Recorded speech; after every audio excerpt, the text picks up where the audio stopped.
여러분 지금 방금 기적을 보신 거 알고 계십니까? 중고등부 아이들이 앞에 나와서 있는 것만으로도 기적인데 그 아이들이 입을 벌려서 노래를 했다는 것. 비록 볼륨은 작았지만 하지만 그 아이들이 몸을 움직였다는 것은 하나님의 뛰어난 어마어마한 역사가 아니고서 일어날 수 없는 일이 여러분 앞에 바로 보여지신 겁니다. 그래서 여러분들 오늘 하나님의 행하신 놀라운 기적들을 보고 계신 겁니다. 네, 아멘. 우리 말씀같이 보기 전에 기도했으면 좋겠습니다. 사랑하는 하나님 아버지, 우리가 다른 것 구하지 않습니다. 오늘 이 시간에 하나님 앞에 서서 하나님을 배우는 시간 되었으면 좋겠습니다. 그리고 그 하나님을 배웠고 하나님과 인사하고 떠나는 것이 아니라 하나님과 늘 함께하는, 날마다 동행하는 그 놀라운 기적 같은 은혜들이 우리 모든 삶 가운데 있었으길 간절히 기도합니다. 주님, 오늘 예배 가운데, 말씀 가운데, 이 모든 시간 가운데 임재해 주셔서 우리를 만져주시고 우리는 주님을 예배하게 해 주시옵소서. 간절히 주의 은혜를 구하며 우리를 사랑하시는 예수 그리스도의 이름으로 기도드렸습니다. 아멘, 아멘. 오늘은 그 중고등부 아이들이 이제 헌신 예배로 드리는 주일입니다. 지난주에 아이들에게 헌신 예배가 뭔지 아냐? 라고 얘기를 물어봤더니 아이들이 뭐 헌신한 예배다. 그리고 본당에서 드리는 예배다. 그러더니 좀 더 나은 대답은 우리의 것을 좀 드리는 예배다. 뭐 이런 대답들이 나왔습니다. 사랑하는 여러분, 여러분들에게 헌신 예배는 무엇입니까? 그냥 담당 부서가 나와서 앞에서 율동 부르고 찬양하는 그런 예배는 아니지 않습니까? 헌신 예배라는 것은 말 그대로 우리의 몸과 마음을 하나님께 드리는 예배인 것입니다. 다시 말하면 우리의 인생을, 온 인생을 즐거이 하나님 앞에 드리는 시간이라는 것이죠. 이 인생이 내 방식, 내 기준, 내가 하고 싶은 대로가 아니라 나는 그거 못하고 하나님의 방식대로 하겠습니다. 하나님 말씀대로 내가 살겠습니다. 하나님께서 내 인생의 주인이십니다. 라고 고백하는 예배가, 그렇게라고 하니까 내 인생을 드리는 예배가 오늘 이 헌신 예배인 것입니다. 제가 간절히 바라는 것은 또 다른 행사, 앞에 나와서 부끄럽지만 찬양해야 되는 그런 시간이 되는 것이 아니라 우리 모든 중고등부 아이들이 하나님께 자신의 인생을 드리는, 하나님이 나의 모든 것입니다 고백하는 시간이 되었으면 좋겠고, 그걸 본 우리 모두가 다시 한번 우리의 인생과 우리의 모든 것을 하나님께 헌신한 예배가 되기를 간절히 소망합니다. 주안 사랑하는 여러분, 혹시 여러분 어렸을 때 꿈이 기억이 나시나요? 어렸을 때의 꿈.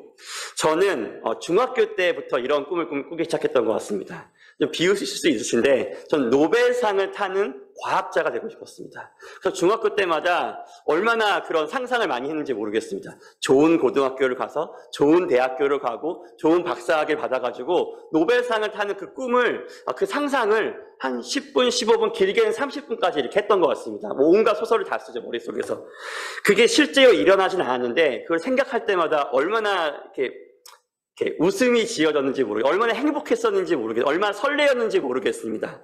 그래서 사실은 저희 아들이 요즘 자주 묻는 질문인데요. 아빠도 공부할 때 힘들었어? 라고 물어보는데 정말 힘들었습니다. 공부가 좋았다고 하는 사람은 이 세상에 없을 거라고 저희가 여러 번 얘기하는데 믿지 않은 것 같습니다. 공부가 좋지 않았는데, 힘들었는데, 어려웠는데 그 상상을 하고 나면 다시 한번 해볼까? 라고 했던 힘이 났고 용기가 났던 것 같습니다. 여러분들은 꿈이 있으신가요? 어렸을 적 꿈 말고 지금 꾸고 계신 꿈이 있으신가요? 꿈이라고 물어보니 너무나 멀고 너무나 좀 이렇게 멀리 들리실 것 같아서 조금 더 간단하게 얘기하면 바라보고 있는 하루하루를 이것 때문에 내가 살고 있다 라고 하는 그런 하루하루 매일매일의 일상이 내 이 꿈을 위해 달려가는 거예요. 내 삶의 표대는 이거라서 그걸 향해서 끊임없이 달려가고 있습니다. 우리의 매일매일이 쉽지 않지만, 녹록하지 않지만 생각하는 것만으로도 흐뭇하고 설레이고 기뻐서 여기 있는 현실, 내 현실을 보지 않고 그것을 바라보며 오늘의 현실을 기쁘게 살아갈 수 있는 그런 꿈이 여러분에게 있는지 여쭙습니다. 어렸을 때 잃어버렸던 거, 어렸을 때 그냥 꿈꾸고 어른이 되니까 꿈이 없어졌다, 그런 거 말고 지금도 여러분의 심장을 뛰게 하는 그것이 있는지를 묻고 있는 겁니다. 옛날에 형주 어머니이신 황지연 집사님께서 종종 그 형주를 앉혀놓고 했던 이야기가 기억이 납니다. 형주야, 너에게는 딱 두 가지 삶밖에 없다.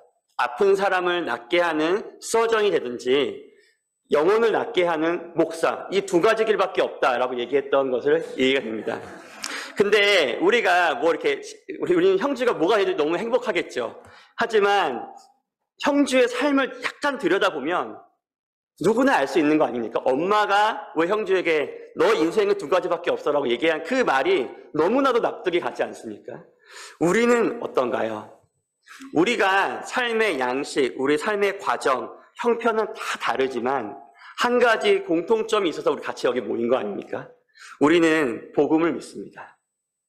복음이 우리에게 가르치는 것은 너무나도 명확한데 우리가 죄 때문에 완전히 죽었는데, 그래서 한 줌의 소망도 없었는데 하늘 아버지께서 그걸 참아보지 못하시고 이 땅에 오셔서 자기 생명을 내어주고 우리를 살게 하신 길을 만드셨다. 그래서 그거를 믿는 자마다 하나님의 은혜로 소망이 있고 생명이 있다라고 믿는 자들 아닙니까? 그리고 우리는 이것을 단순히 머리로 지적으로 동의하는 것에서 멈춰서는 것이 아니라 성령님의 도움으로, 은혜로 이것이 진짜다 라고 우리의 삶을, 온 삶을 걸고 믿는 자들이 우리인 것입니다. 그렇기 때문에 우리가 죽은 우리를 살게 하신 그 하나님을 우리가 경험했기 때문에 그 은혜를 우리가 그냥 글에 써 있으니까 그냥 믿는 게 아니라 성령 하나님께서 여러분 안에 계셔서 그 안에 계신 성령 하나님께서 여러분에게 하나님의 사랑을 날마다 물붓듯 부어주셔서 내가 부인하려야 부인할 수 없는 하나님의 사랑이 우리 안에 늘 강건하기 때문에 우리는 하나님의 편에 서 있는 것이죠. 우리는 그래서 내가 죽었었어요. 난 지금 살았어요. 내가 소망이 하나도 없었습니다. 난 소망이 충만한 자라고 말하는 성도 아닙니까? 그렇다고 하면 사랑하는 여러분, 우리에게 어떠한 길이 있나요? 형주에게 목사와 서전, 우리는 형주가 되길 바랍니다. 목사와 서전의 길밖에 없다면 믿는 우리 성도는 어떤 길로 살아야 되는 것입니까? 우리에게도 한 가지 주어진 소명이 있습니다. 억지로 우리가 가야 되는 길이 아니라 우리의 인생길이 녹록지 않을 때라도 이 소명, 하나님이 나를 극진히 사랑하신 하나님께서 나를 사랑하시며 주셨던 이 소명을 생각만 하기만 하면 이 현실에서의 어려움, 고통, 억울함, 그것과 비교도 안 될 만큼 너무나 희망찬 소명과 꿈이 있기 때문에 오늘의 삶을 너무나도 행복하게 살아갈 수 있는 그 꿈과 소명이 있다고 성경은 이야기합니다. 오늘은 함께 말씀을 좀 보면서 하나님께서 우리에게 주신 그 꿈, 소명을 발견하는 시간이 되었으면 좋겠고, 다시 한번 그 소명이 우리 안에 불붙듯 일어나 우리의 일상이 그저 하루하루를 그냥 그렇게 살아가는, 이 세상 사람과 다를 바 없이 살아가는 그런 삶이 아니라 그 소명으로 설레이며 기쁘며 즐겁게 살아가기를, 그런 은혜가 넘치기를 간절히 소망해 봅니다. 사랑하는 여러분, 예수님께서 십자가에서 완전히 죽으셨습니다. 그리고 그 완전히 죽으신 하나님을, 그 예수님을 하나님께서 다시 살리셨습니다. 이거 믿으시나요? 오늘 우리가 읽은 말씀은 그 일을 직접 목격한 누가라는 사람이 하나님의 감동으로 쓴 글을 우리가 읽었습니다. 다시 한번 사도행전 1장 3절 말씀을 읽었으면 좋겠습니다. 그가 고난을 받으신 후에 또한 그들에게 확실한 많은 증거로 친히 살아계심을 나타내사 40일 동안 그들에게 보이시며 하나님 나라의 일을 말씀하시느니라. 예수님께서 죽으시고 다시 사신 것을 안 믿으실 수도 있겠지만 이건 역사적인 사실입니다. 우리가 이걸 믿지 않는다고 하면 우리가 다 기억하는 제자들, 예수님께서 못 박혀 죽으실 때 다 도망갔던 그 제자들이 어떤 일련의 사건이 일어났는데 갑자기 그 짧은 시간 내에 완전 그 사람의 생각을 다 바꾸어서 예수님의 복음을 전하는 것에 그의 온 삶을 들인 이 기록을 이해할 수가 없는 것입니다. 예수님이 진짜 죽어 살아난 일이 아니라고 하면, 뭔가 특별한 일을 본 게 아니라고 하면 이 제자들의 이 삶이 이해가 되지 않는 것이죠. 제자들은 진짜 겁쟁이였습니다. 그리고 거짓말쟁이였습니다.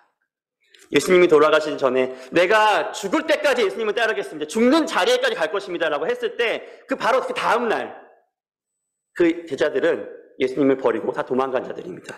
근데 이 자들이 예수님이 실제로 죽었고 다시 살아나신 것을 보았던 것입니다.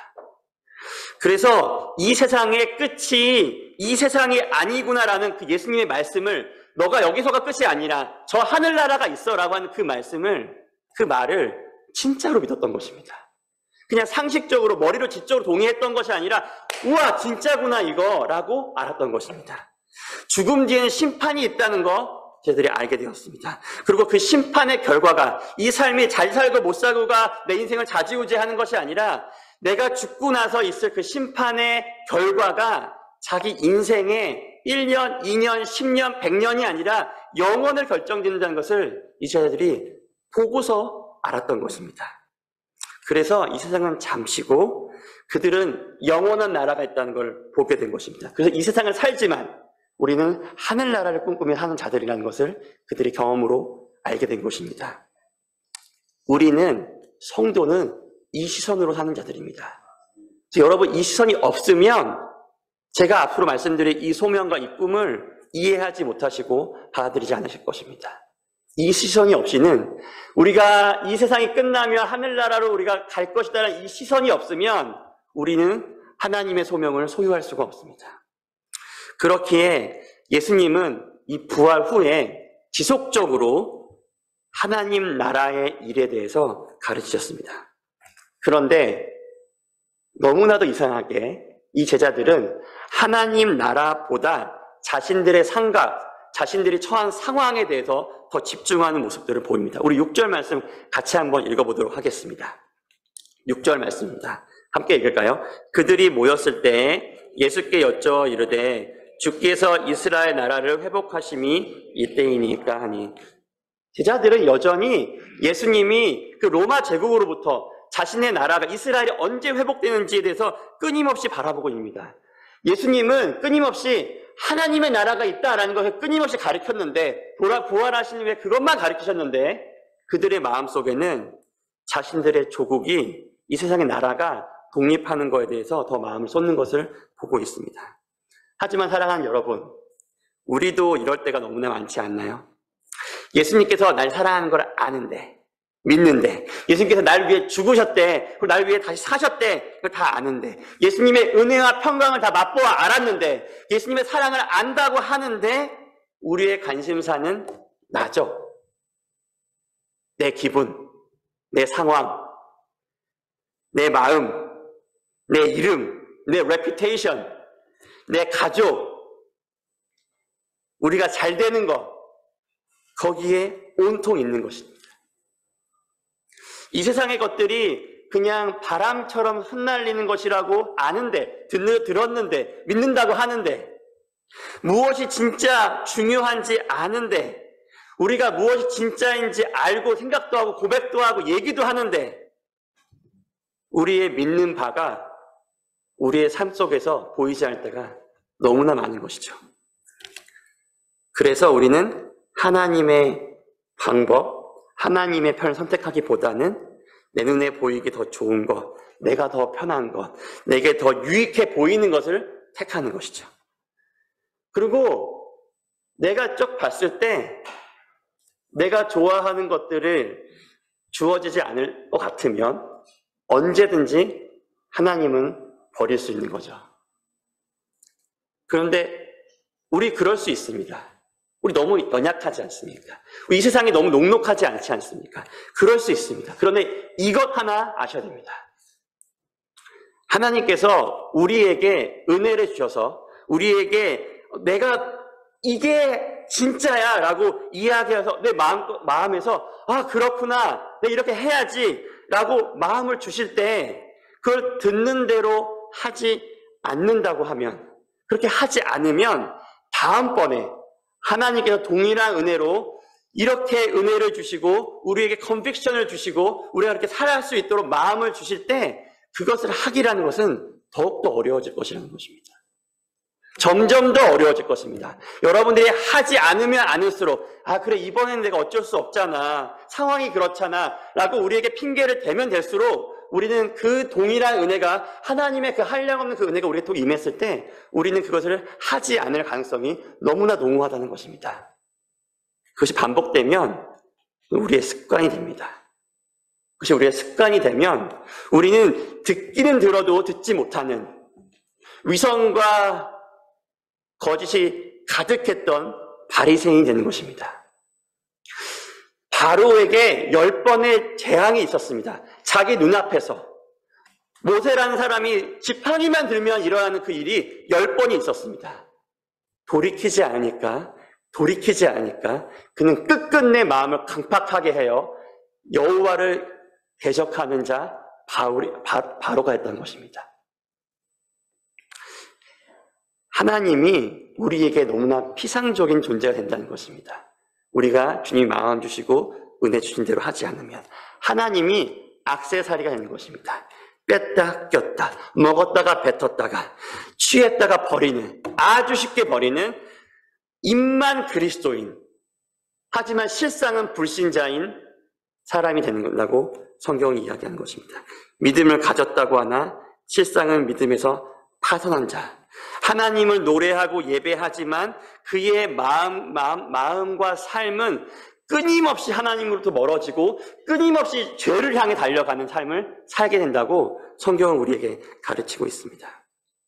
사랑하는 여러분, 간절히 바라는 것은 하나님께서 이건 죄야 라고 말하는 것은 보지도 마십시오. 모양이라도 버리십시오. 돌이켜 하나님께서 말씀하시는 대로, 우리에게 컨빅션 주신 대로, 우리에게 은혜 주시는 대로 돌이켜 사시는 그 은혜가 우리 안에 좀 넘쳤으면 좋겠습니다. 그런데 이 하나님이 주신 은혜대로 사는 것이 잘 되시던가요? 오늘 은혜 받고 지난주 은혜 받고 했는데 정작 지난주 말씀이 무엇인지 기억조차 안 나는 것이 우리의 실상 아닙니까? 내가 지난주 분명히 교회에 나가기 전에는 결단한 것이 있었는데 그 결단이 기억조차 나지 않는 것이죠. 왜? 너무 바쁘니까요. 우리의 일상이 있지 않습니까? 하나님, 우리 아이들 양육하는 게 너무 어려워요. 정신이 없습니다. 하루에 3끼 아이들 밥해 먹이는 것만 너무 어렵습니다. 내가 회사에서 어떻게 지내는지 너무나 잘 아시지 않습니까? 라고 우리는 끊임없이 변명을 하죠. 근데 이것이 너무나도 어려운 것을 하나님도 아십니다. 믿는 자에게 죄가 얼마나 달콤한지 하나님은 아담을 통해서, 그 전부터 아셨겠지만 아담을 통해서 우리가 다 아는 바 아닙니까? 너무나 달콤해서, 너무나 그럴듯해서 이걸 놓치면 내가 망할 것 같아서 놓을 수 없는 것이 죄의 유혹입니다. 그래서 하나님은 우리의 결단과 의지로 하나님 말씀대로 사는 것이 불가능하다는 것을 너무나 잘 아셨습니다. 그래서 우리의 불가능함, 우리의 무능함을 가능하게 하기 위해서 우리에게 도울 자를 보내셨습니다. 우리 같이 한번 말씀 4장 4절 5절 함께 읽도록 하겠습니다. 함께 읽겠습니다. 사도와 함께 모이사 그들에게 분부하여 이르시되 예루살렘을 떠나지 말고 내게서 들은 바 아버지께서 약속하신 것을 기다리라. 요한은 물로 세례를 베풀었으나 너희는 몇 날이 못되어 성령으로 세례를 받으리라 하셨느니라. 아멘. 하나님은 너무나 잘 아셨습니다. 우리가 어떠한지, 우리의 수준이 어떠한지 너무나 잘 아셨습니다. 그리고 우리를 너무나 사랑하셨습니다. 그래서 그 무능함에 됐다, 넌 그렇게 살아라 라고 할 수 있었는데 그렇게 내버려 주실 수가 없으셔서 우리에게 하나님이신 성령님을 보내시기로 약속하였습니다. 그러니까 너희가 예루살렘을 떠나지 마. 그걸 내가 보낸다고 약속한 거 그걸 기다려. 그리고 우리에게 너무나도 유명한 이 말씀을 하시는데, 이 말씀은 우리 같이 한 번만 크게 읽었으면 좋겠습니다. 함께 읽을까요? 다음 절 말씀, 1장 8절 말씀입니다. 오직 성령이 너희에게 임하시면 너희가 권능을 받고 예루살렘과 온 유다와 사마리아와 땅끝까지 이르러 내 증인이 되리라 하시니라. 아멘. 사랑하는 여러분, 날마다 성령을 구하십시오. 날마다 구하십시오. 성령님으로 충만하기를 정말 목마른 사슴이 그 물을 찾아 헤매이듯이 간절히 매일 구하십시오. 성령님이 주시는 그 권능이 없이는 내가 한순간도 살 수 없습니다. 나는 끊임없이 바리새인이 될 거고 바로처럼 살 겁니다. 주님의 은혜가 한 자락이 없으면 하나님께서 우리에게 주시는 그 소명과 꿈은 너무나도 큰 짐이 될 뿐입니다. 그래서 예수님과 날마다 함께했고 예수님이 죽었다 살아난 것을 보았던 그 제자들에게도 너희가 그냥 가지 말고 이 성령을 기다리라고 이야기하신 것입니다. 근데 우리가 때때로 우리 자신을 얼마나 과대평가하는지 모르겠습니다. 마치 기본 실력으로 난 시험을 봐도 나는 이 시험 잘 볼 수 있어 라고 생각할 때가 너무나 많지요. 사랑하는 여러분, 그런데 기도하지 않으면 100점 100패입니다. 성령으로 충만하지 않으면 필패입니다. 우리가 말씀이 우리 안에 부재하면, 날마다 그 말씀을 우리를 새롭게 하지 않으면 우리는 반드시 죄를 선택하게 되어 있습니다. 너무나도 쉽게. 우리는 기본 실력이 없습니다, 여러분. 우리가 매일 식사하고 숨을 쉬듯이 여러분 기도하고 말씀 보시나요? 각자의 골방에 들어가서 주님, 주님 이렇게 부르짖는 시간이 있으신가요? 특별한 기도 제목 있을 때 말고 매일매일 주님의 은혜가 없으면 나는 살 수가 없는 사람입니다. 나는 또 죄를 선택할 것입니다. 라고 주님께 나의 무능함을 고백하고 주님의 은혜를 간절히 구하시나요? 주님, 나를 이렇게 사랑하는 분, 나에게 생명 주신 분이 도대체 나한테 뭐라고 얘기하시는지 너무나 궁금하고 사모되어서 주의 말씀은 날보다 살모하고 강구하시고 보고 계신지를 여러분에게 묻고 있는 것입니다. 아무리 손흥민이라도 일주일에 한 번 밥 먹고 하루에 한 번 숨 쉬어서는 경기에서 승리할 수가 없죠. 경기에서 승리하는 것이 불가능한 뿐더러 경기에 나갈 수도 없습니다. 손흥민도 안 됩니다. 제자들도 안 됐습니다. 그래서 우리도 불가합니다. 그렇다면 여러분, 오늘 서두에서부터 말씀드렸듯이 이 성도께 살아가는 것, 우리 성령 충만에 가능한 것, 그랬을 때 그 하나님 나라를 시선을 가진 자가 소유할 수 있는 이 소명, 너무나도 우리에게 꿀과 같고 너무나 기쁨이 있는 이 소명은 도대체 하나님의 이 꿈은 도대체 무엇입니까? 바로 예루살렘과 온 유대와 사마리아와 땅끝까지 이르러 내 증인, 예수님의 증인이 되는 것이 우리의 소명인 것입니다. 하나님께 우리가 새 생명을 받았죠. 다 믿으시나요? 정말로 믿으시나요? 하나님이 없으면 나는 그냥 지옥의 구렁텅이로 가는 거였는데 우리의 이 현실의 삶도 지옥 같은 삶을 살았을 수밖에 없는데 하나님 때문에 우리가 정말로 살았다고 믿으시나요? 그렇다면, 진짜 그게 사실이라면 우리는 그저 우리의 구원에 와 주님 너무 감사해요, 너무나 좋습니다 라는 것에서 머물 수가 없습니다. 왜냐하면 하나님의 마음이 우리 마음이 됐기 때문에 그렇습니다. 그리고 하나님의 마음은 이것인데 모든 사람이 구원을 받기 원하시는 것이 하나님의 마음인 것입니다. 그렇기 때문에 죽었던 우리가 예수로 생명을 얻은 우리가 가진 소명은 유일한 옵션은 하나입니다. 예수의 증인으로 하는 것입니다. 그것 외에는 없습니다. 이것이 우리가 예수께 받은 가장 위대하고 아름답고 설레게 하는 꿈, 우리의 소명인 것입니다. 여러분들은 그렇다면 증인으로 살고 계십니까? 여러분의 삶 속에서 사람들이 보면 예수를 보게끔 여러분의 삶이 매일매일 되고 계신가요? 여러분들의 매일매일이 어떻게 하면 내가 예수 그리스도의 증인으로 살 수 있을까? 날마다 고민하며 염려하며 주님 나 진짜 안 될 것 같아요. 어떻게 되죠? 하지만 주님이면 될 것 같아요 라고 하며 주님에게 끊임없이 부르짖는, 주의 말씀을 끊임없이 묵상하는 일들이 여러분의 삶가에 뇌를 가득하시지요. 그래야 되는 것입니다. 목사나 선교사나 위대한 성인들만 그렇게 하는 것이 아니라 이 당시 있었던 모든 제자들에게 예수님께서 하신 말씀이기 때문에 그렇습니다. 예수로 살게 된 우리 모두가 예수님의 증인으로 하는 것입니다. 운동을 해도 주님의 증인으로 살기 위해서, 내가 공부를 해도 주님의 증인으로 살기 위해서, 내가 장을 보고 음식을 하더라도 주님의 증인이 되기 위해서, 직장에서 일을 하더라도 주님의 증인으로 살기 위해서, 아이를 키우고 밥을 먹고 학교에 가고 내 모든 삶의 영역이 주님의 증인으로 살기 위해서 사는 것이 우리의 소명인 것입니다. 이것이 다시 한번 말하지만 억지가 아니라 이 세상을 살아갈 때, 녹록하지 않을 때 생각만 하더라도 나를 기쁘게 하는 그 소명이라는 것입니다. 제가 거듭거듭 말씀드리지만 특별한 기독교인, 믿음이 특심인 저 권사님, 저 장로님만 하는 것이 아니라 예수로 생명을 얻은 그 모든 그리스도인들이 예수 그리스도께 직접 받은 소명이라는 것이죠. 하지만 여러분, 혹시 증인으로 사시는 것이 불편하신가요? 시시해 보이시나요? 별 볼 일 없어 보이시나요?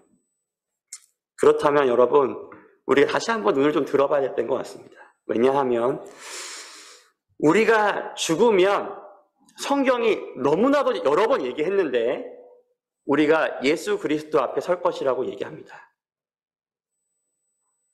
우리가 죽으면 우리의 삶의 모든 걸 다 아시는 예수 그리스도 앞에 설 것이라고 얘기합니다. 실제로 너무나도 어미하고 놀랍고 이 세상에 가장 큰, 그리고 가장 두려워야 할, 경외해야 할 그 하나님 앞에 우리가 서게 될 것이라고 합니다. 그렇다면 여러분의 삶은 그 앞에 설 준비가 되셨습니까?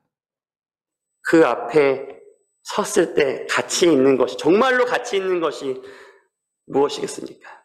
주님, 제가 이 케임브리지 대학을 다녔고요. 제가 박사학위를 받았습니다. 주님, 제가 정말 잘 나가는 의사였고 교수였습니다. 주님, 제가 우리 아이들 남부럽지 않게 잘 키웠습니다. 주님, 제가 사업을 너무 잘해서 제 연봉이 100억이었습니다. 이런 거 얘기하실 겁니까? 그 자리 앞에서. 한번 생각해 보시죠.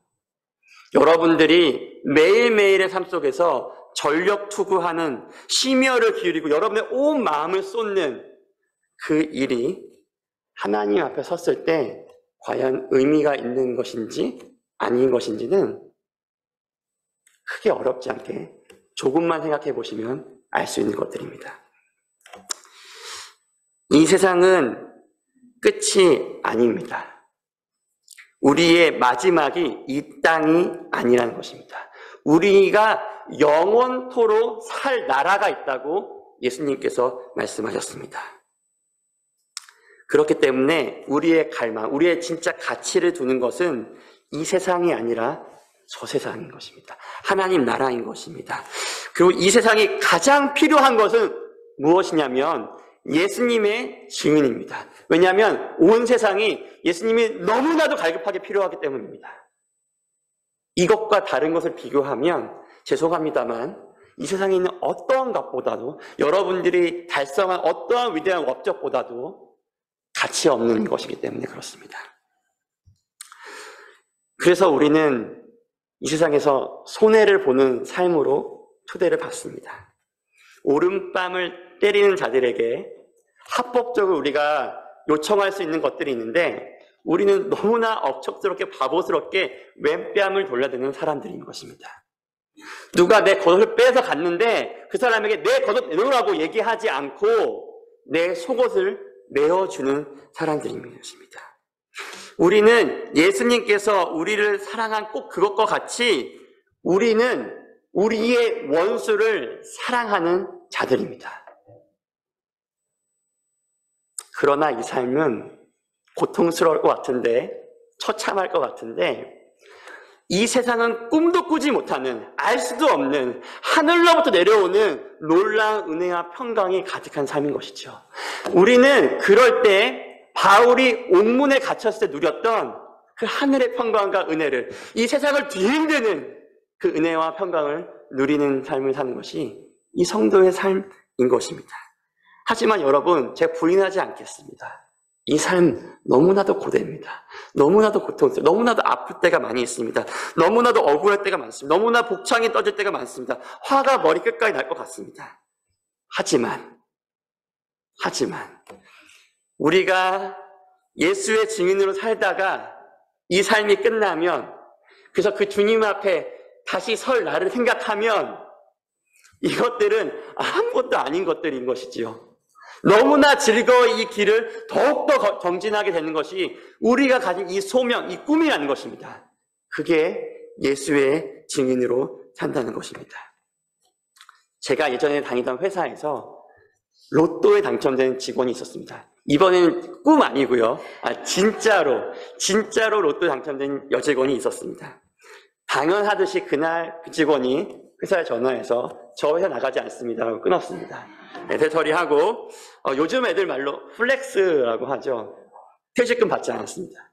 퇴직금 전화해서 그거 너네 회식 됐어 이러고 깎았다고 합니다. 근데 이해되지 않나요? 내가 로또 당첨했는데 퇴직금 얼마라고 다 흘려 보내는 것이죠. 전혀 아까워하지 않는 것이죠. 왜? 내 통장에 지금 40억이 꼽혀 있으니까. 근데 우리도 그런 사람들 아닌가요? 우리가 예수 그리스도로부터 받은 이 사랑, 이 구원의 은혜가 너무나도 크고 놀랍기 때문에 우리가 마땅히 누릴 수 있는 것들 다 흘려 보내는 것이죠. 이 세상에. 전혀 아까웠지 않은 것이죠. 왜냐하면 내가 소유한 게 너무나도 크고 놀랍기 때문에, 이 책이 우리에게 약속한 바가 너무나도 위대하기 때문에 우리가 이 세상에 누리는 것들 다 내어 던지는 것들입니다. 그래서 누가 내 오른밤을 쳤을 때 수치와 모욕감이 내 안에 있지만, 누가 내 속옷을 빼앗아 갔을 때 당혹스럽지만 거기에 매몰되지 않고 우리가 이미 받아 누린, 그리고 지금도 누리고 있는 그 그리스도의 사랑과 은혜와 평강으로 넉넉히 그들을 품어내는 것이 우리의 삶인 것입니다. 우리가 만난 주님 너무 좋은 분 아닙니까? 그냥 좋은 분 아니라 저 사람이 만나지 않으면 망하는, 그래서 이 사람이 내가 너무나 절박하게 예수 그리스도가 필요했던 것처럼 내가 예수님이 아니면 생명을 얻지 못하기 때문에 내 주변에 있는 사람들에게 복음을 전하지 않고는 견딜 수가 없는 것이 하나님의 마음이고, 그 하나님의 마음이 우리의 마음이 된 것 아닙니까? 그게 성도지 않습니까? 제가 어마어마한 걸 얘기하는 것이 아니지 않습니까? 특별한 사람만 누리는 것을 얘기하는 것이 아니지 않습니까? 우리 모든 그리스도인들이 누리는 것들을 여러분에게 말씀드리고 있는 거 아닙니까? 그렇기 때문에 우리가 소유한 것이 너무나 위대한 것이기 때문에 그런 것들은 다 흘려보내는 것으로 우리의 삶을 살아내는 것이죠.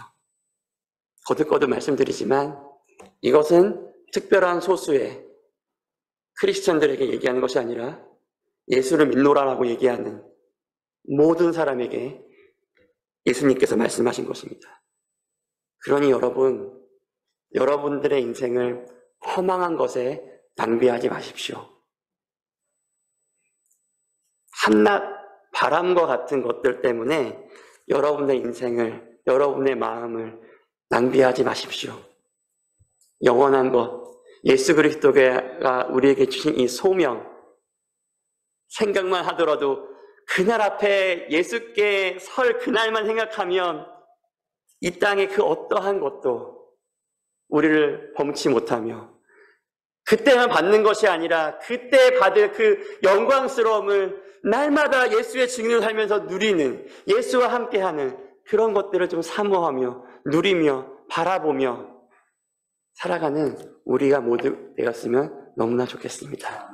우리 같이 한번 말씀을 좀 생각하면서 우리 한번 기도했으면 좋겠습니다.